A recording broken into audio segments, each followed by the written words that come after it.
Hola, hola, ¿cómo están? Muy buenos días, bienvenidos al Club de Contadores del Perú, quien el día de hoy en su membresía tributaria presenta el seminario virtual Repagos por pagos realizados a trabajadores y locadores de servicios. Este será un seminario de 180 minutos de información de alto calibre a cargo de la doctora Mary Bamón de Quinteros, abogada por la Pontificia Universidad Católica, máster en Derecho Tributario y Política Fiscal por la Universidad de Lima, ex asesora del Tribunal Fiscal y ex asesora de la Gerencia de Servicios al Contribuyente de la SUNAT. Doctora Mary, ¿cómo está? Muy buenos días. Tiene usted el micrófono habilitado. Iniciamos con nuestra sesión que nos convoca para el día de hoy. Gracias, Edu. Muy buenos días, Edu. Muy buenos días a toda la comunidad del Club de Contadores y a todas las personas que están participando en calidad de invitados. Los animamos a asociarse a esta plataforma del conocimiento que semana a semana promueve nuevos cursos de actualidad tributaria para que podamos brindar una asesoría tributaria, contable, correcta a nuestros clientes. El día de hoy vamos a revisar el tema referido a los reparos realizados por pagos que se realizan a trabajadores y locadores de servicios. Y es que la administración tributaria no se queda simplemente con que todos los gastos que nosotros registremos en el PLAME y todos los pagos que registramos a los trabajadores que hemos registrado previamente en el PLAME son gastos deducibles para efectos del impuesto a la renta, sino que la administración tributaria suele revisar y va más allá de los gastos en los que nosotros incurrimos, sobre todo cuando estamos refiriéndonos a trabajadores y locadores. Dicho sea de paso, esta semana hemos recibido nosotros esquelas, en algunos casos, de contribuyentes a los que la administración tributaria les está refiriendo y les está señalando de que hay mucha cantidad de ingresos, pero pocos trabajadores. Una gran cantidad de locadores de servicios con recibos por honorarios, pero que tienen descripciones genéricas en cuanto a sus servicios, a los servicios prestados. También hemos recibido cartas en las que SUNAT nos invoca a que regularicemos porque hay trabajadores que están laborando en dos centros, en dos trabajos, y no se le ha efectuado la retención correspondiente. Entonces, más allá de lo que nosotros registramos en el PLAME, ya la SUNAT está verificando, uno, que realmente exista un vínculo laboral. ¿Qué tipo de vínculo es el que corresponde atribuir? Si es que es un trabajador que debería estar en planilla o está bien que emita recibo por honorario. Tercero, ¿qué tipo de labor está realizando? Porque es posible que solamos registrar trabajadores que no tienen realmente una labor efectiva en la empresa, sino que se registran a familiares dentro de la empresa. Entonces, esos son, por ahí van direccionados los reparos de la administración tributaria y ya enmarcando y partiendo de que nosotros hemos logrado acreditar que efectivamente tenemos trabajadores, que los tenemos en planilla, cualquiera sea su régimen, sea un régimen indeterminado o un régimen temporal, o que están en el MIPE, pero que existe un vínculo laboral, nosotros tenemos que probar qué labor efectivamente ha realizado. Y podríamos decir de que solo el control del ingreso o de asistencia ya acreditaría la labor que ha realizado. Sin embargo, en recientes fiscalizaciones que he tenido la oportunidad de atender, no es suficiente. El control de asistencia de los trabajadores no es suficiente para acreditar la existencia de un vínculo laboral. Y miren que si es que la administración tributaria desvirtúa la existencia de un vínculo laboral porque no hay una labor efectiva, todos los beneficios sociales, las vacaciones, todo pago efectuado en favor de este trabajador se cae y deja de ser un gasto deducible para la empresa. Entonces, probar la efectiva prestación de ese servicio va a ser trascendental para nosotros, no tan solo con el control de asistencia, sino qué labor realiza y un reporte semanal o mensual de las labores realizadas por cada uno de los trabajadores. Que además el lugar en el que efectivamente realicen sus labores sea el que se haya destacado o el que se le haya señalado en el de registro como un lugar en el que prestan ese servicio. Si es que no tenemos identificado el lugar a donde presta el servicio, no hay documentación alguna con la que podamos acreditar qué labor está realizando y dónde, ese gasto se cae, ¿sí? Ese gasto por remuneraciones, ese gasto por vacaciones, los gastos incluso de participación de utilidades, las bonificaciones, absolutamente todo se cae. Ahora, habiendo probado nosotros como contribuyentes que tenemos trabajadores en planilla, primero vamos a conversar sobre los trabajadores que tenemos en planilla. Luego vamos a conversar sobre los locadores de servicios y qué pagos sí les podemos hacer a locadores de servicios en el marco de la jurisprudencia del Tribunal Fiscal. Tenemos que verificar que el artículo 37 de la ley del impuesto a la renta establece ciertos beneficios y pagos que sí les podemos realizar a estos trabajadores. Y estos beneficios están contemplados tanto en el inciso L como en el inciso doble L del artículo 37. Pero en el caso del L, hay una condición adicional prevista para estos pagos que realizamos a los trabajadores, que nos está establecido en el inciso V del artículo 37 de la ley del impuesto a la renta, que está vinculado al pago efectivo. Que el pago, todo pago que vayamos a realizar al trabajador, tiene que darse dentro o hasta antes del vencimiento de la DJ anual. ¿Sí? Entonces, todos los pagos que nosotros realicemos a los trabajadores, nos dice en calidad de aguinaldo, en calidad de gratificaciones, de participación adicional de las utilidades o cualquier concepto remunerativo, va a tener esta condición. Uno, de que efectivamente se realice, que se ponga a disposición, pero esa puesta a disposición del dinero para el trabajador tiene que darse hasta el vencimiento de la declaración jurada anual. Además, la ley nos establece otros requisitos y dentro de esos otros requisitos es que los pagos que nosotros vamos a realizar a nuestros trabajadores no pueden ser indiscriminados, no puede ser de que, bueno, al trabajador, a Juanita le doy 10,000 soles, a Menganito le doy 5,000 y también pues a Lucía le doy 20,000 adicionales a su remuneración. No, sino que todo beneficio, todo pago adicional a la remuneración tiene que cumplir un criterio de generalidad. Es probable de que en una empresa pues pueda tener solo una persona en planilla. Entonces, esa generalidad se cumplirá respecto de esa persona. Pero si es que tengo varias gerencias, varias personas de similar rango, entonces yo tengo que dar el beneficio a todas las personas de ese mismo rango. O tal vez no del rango, pero si es que tengo sucursales de determinada sucursal a las personas de la misma jerarquía. Entonces, revisar el cumplimiento del criterio de generalidad para todo pago que voy a realizar en favor de mis trabajadores. Luego, hay un criterio esencial y fundamental, que es el criterio de la razonabilidad, de cuánto le estoy pagando de más. Y es que al cierre del ejercicio siempre recibo clientes en el mes de octubre que me dicen, doctora, tengo demasiada utilidad y tengo que bajar mi gasto. Y si hago un bono de productividad, ¿no? O el gerente necesita sacar un crédito y necesita pues acreditar que tiene 15,000 soles de ingresos mensuales. Es posible que yo le pueda pagar esta remuneración o que yo le pueda dar bonos por estos montos de 15,000, 20,000 soles.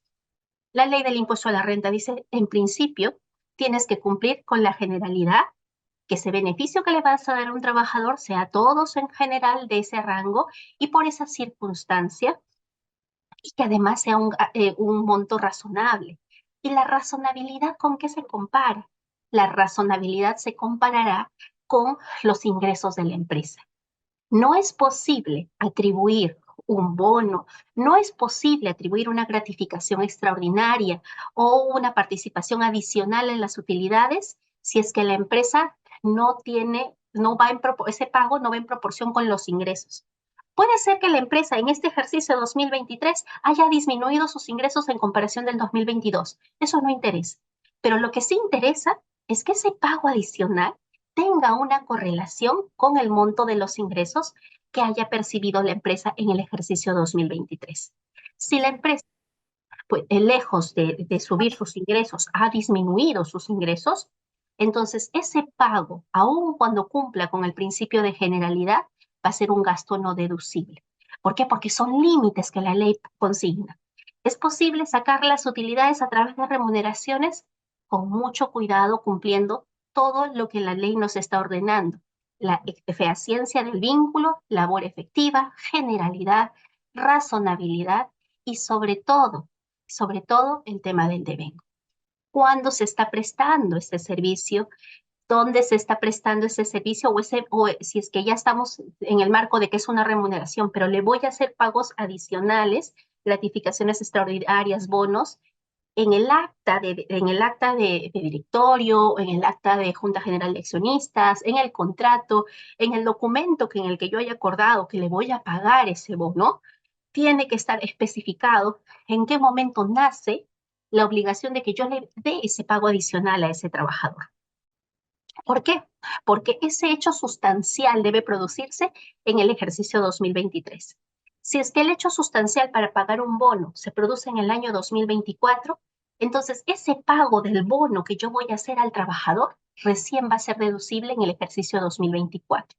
Entonces vemos que el devengo también juega un rol importante para la deducción de todos los conceptos, de todos los gastos que yo incurra en favor de mis trabajadores. Yo les mencionaba que es común que tratemos de pactar estos bonos de productividad, ¿no? ¿Para qué? Para sacar utilidades. Y usualmente lo vemos más en trabajadores vinculados. Poco se le paga los bonos de productividad a trabajadores no vinculados. O también se acuerdan el pago de gratificaciones extraordinarias.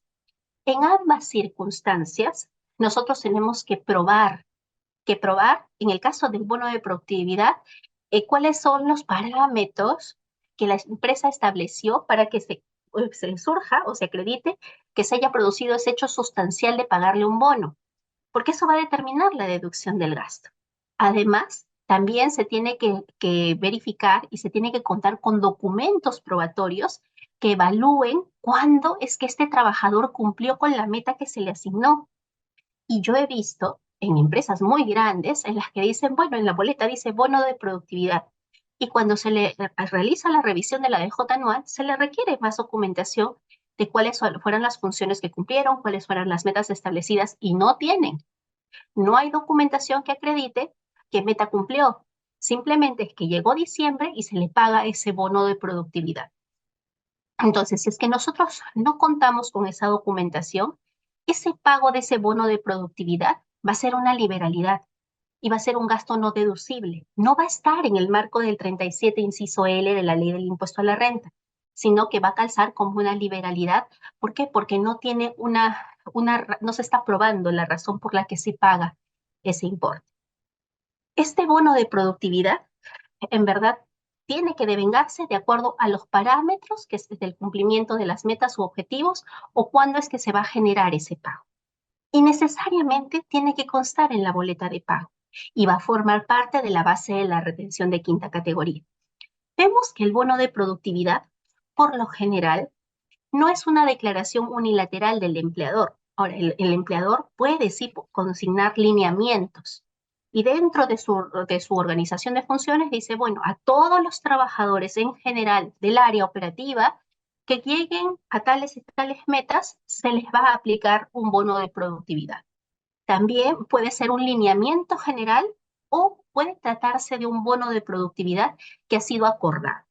Ahora, ¿es posible que se pague un bono de productividad a un trabajador de cuarta categoría o que se le pague un bono de productividad a un comisionista?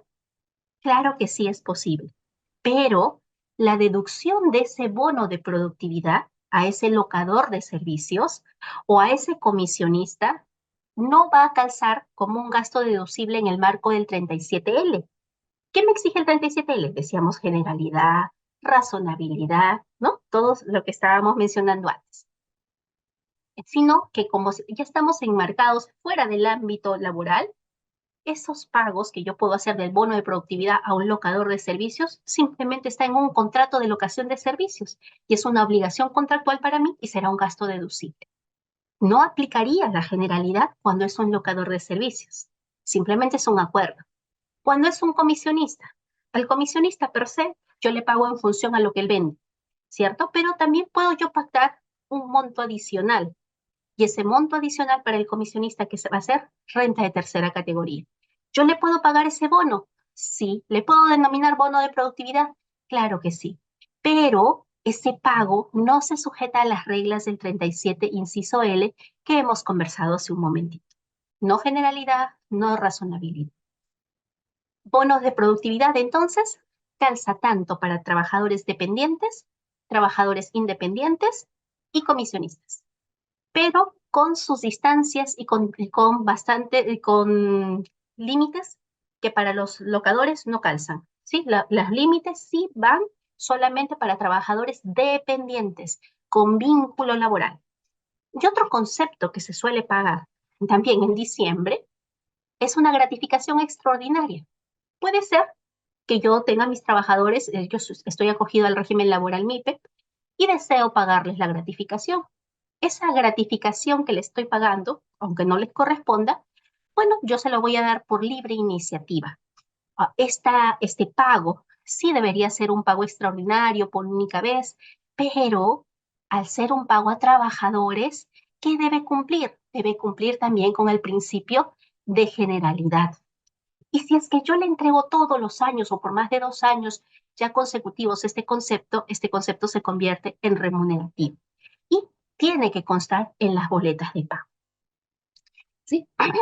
Decíamos que la generalidad, la razonabilidad y la acreditación del pago efectivo es importante para la deducción de estos pagos que nosotros realizamos en favor de los trabajadores. ¿Qué es lo que he podido verificar? Que a veces, para efectos del cierre del ejercicio, para deducir el gasto, se acuerdan pagos de bonos. Pero cerró el ejercicio, venció la DJ anual y nunca le pagué el bono al trabajador. Si es que yo no le pagué el bono al trabajador, simplemente lo hice para efectos de mis estados financieros y específicamente lo quise pagar a vinculados para sacar la utilidad, ese gasto por bono no va a ser un gasto deducible. ¿Por qué? Porque el bono, al tener una naturaleza de quinta, tiene el límite del inciso V del artículo 37. Tiene que ser pagado hasta el vencimiento de la DJ anual del ejercicio. ¿Sí? Ahora, ¿qué más? Tengo que acreditar siempre el pago, tanto sea bono o sea una gratificación extraordinaria. ¿Y qué es lo que aquí la jurisprudencia del Tribunal Fiscal nos dice? Que no bastará que consigne el monto de la gratificación extraordinaria en la boleta, no, sino que adicionalmente tengo que acreditar que efectivamente se realizó ese pago y tiene que haber documentación certificada de que ese dinero ingresó a la cuenta del trabajador. No bastará, y esto me ha pasado con un cliente en el que solo emitía los cheques, ¿no? Pero nunca se cobraron. Eh, Ahora las remuneraciones se pagan directamente a la cuenta del trabajador.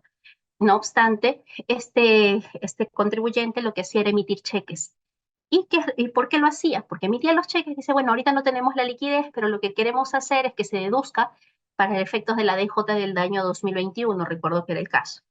Lamentablemente, la sola emisión de los cheques, sin que haya habido un recojo de los mismos por parte de los trabajadores y que haya quedado a disposición del trabajador el cobro de ese cheque, va a conllevar a que no se pueda deducir ese gasto por los pagos de estos beneficios, gratificación extraordinaria, bonificación, lo que sea que yo le haya querido pagar a este trabajador. Otros conceptos adicionales que solemos verificar y que, bueno, ya acá por norma, tenemos lo que es la participación de utilidades. La participación de utilidades todos sabemos que se paga o las pagan las empresas que durante el ejercicio hayan tenido más de 20 trabajadores, sumando toda la cantidad de trabajadores en el ejercicio, y de acuerdo al sector, pues hay un porcentaje de utilidades que se le tiene que atribuir y que vencen en los 30 días siguientes o se deben pagar hasta los 30 días siguientes del vencimiento de la DJ anual. Ustedes recordarán que hace poco se ha promulgado la ley que prorroga el vencimiento de la DJ anual del año 2023, ¿no? Y de todas en general. Entonces, esta participación en utilidades que no se realice hasta el plazo de los 30 días siguientes, pues no se va a poder deducir como un gasto para efectos de la renta del año 2023. Y nuevamente, en la participación de utilidades, ¿qué es lo que requiero acreditar? Que se haya puesto a disposición. Y el gran problema lo tenemos siempre con los trabajadores que han cesado, porque el hecho de que yo tenga trabajadores cesados no implica de que ellos no se beneficien de la participación de utilidades. Y miren este criterio del Tribunal Fiscal en la que indica que no basta con que se hayan emitido los cheques, no basta con que se haya comunicado con un correo o que se haya publicado en el periódico o que se demuestre con los estados de cuenta que la empresa tenía la disponibilidad del dinero para pagar la participación de utilidades, sino que efectivamente estos señores hayan recogido los cheques. Si es que no han recogido los cheques, pues no habrá deducción de gasto por pago de participación en las utilidades. Un concepto que no es participación de utilidades, sino que cualquier empresa puede generar en favor de sus trabajadores y lo utilizan bastante como planeamiento tributario para sacar utilidades, es la participación adicional en las utilidades. Esta es casi como una gratificación extraordinaria. De igual forma, es algo libre, el empleador decide si se lo da o no a los trabajadores, pero tiene que contemplar nuevamente razonabilidad, generalidad, pago, y esto está afecto a renta de quinta. No forma parte de salud, de la base de salud, ¿no? Y es renta computable, sí, para la CTS, para las vacaciones y para la FP. El Tribunal Fiscal ya ha señalado que esta participación adicional en las utilidades no se ha establecido ningún límite y por lo tanto puede ser pagado, pero nuevamente hay que acreditar que efectivamente el pago se ha realizado dentro del vencimiento de la declaración jurada y que este pago de esta participación adicional a las utilidades debe ser proporcional, debe ser razonable. Acá les cito esta jurisprudencia 1888 de la Sala 9 del 2020, que es bastante particular. ¿Por qué? Porque usualmente el criterio de la Administración Tributaria y del Tribunal Fiscal, y este caso está ahorita judicializado, es que cuando el pago que yo estoy realizando no es razonable, la totalidad del gasto es no deducible. Pero miren este criterio de esta jurisprudencia, el Tribunal Fiscal dice que lo no deducible es lo que excede lo no razonable. Lo que excede lo no razonable. ¿Qué quiere decir? Que si es que lo razonable era pagar hasta el 55% de la remuneración anual como parte de participación adicional en las utilidades, el exceso, que es ya entre el 80 y el 55, es lo no deducible. ¿Sí? Pero ese no es el criterio que se ha manejado siempre. El criterio es, oye, tu pago, ese pago que le estás realizando al trabajador, que tiene un vínculo laboral, que está cumpliendo con la generalidad, que debe ser razonable. ¿Es razonable con qué? Con el monto de tus ingresos. Ok, no, pero lo razonable es que esto ya está excediendo. Entonces una dice, no, todo el gasto es no deducible. Pero, según el Tribunal Fiscal, dice, no, lo único que va a ser no deducible es la mayor parte, aquellos importes que no son razonables en función a tus ingresos. ¿No? Y eso es lo que el Tribunal Fiscal finalmente ha mantenido y que obviamente la SUNAT no se ha quedado tranquila con este caso y está judicializado. Aún no hay pronunciamiento de la Corte Suprema, pero hay que tener en cuenta que cuando nosotros realizamos un pago que no es razonable, la totalidad, y eso ya a tenerlo como una contingencia, va a ser un gasto no deducible. ¿Sí? Va a ser un gasto no deducible.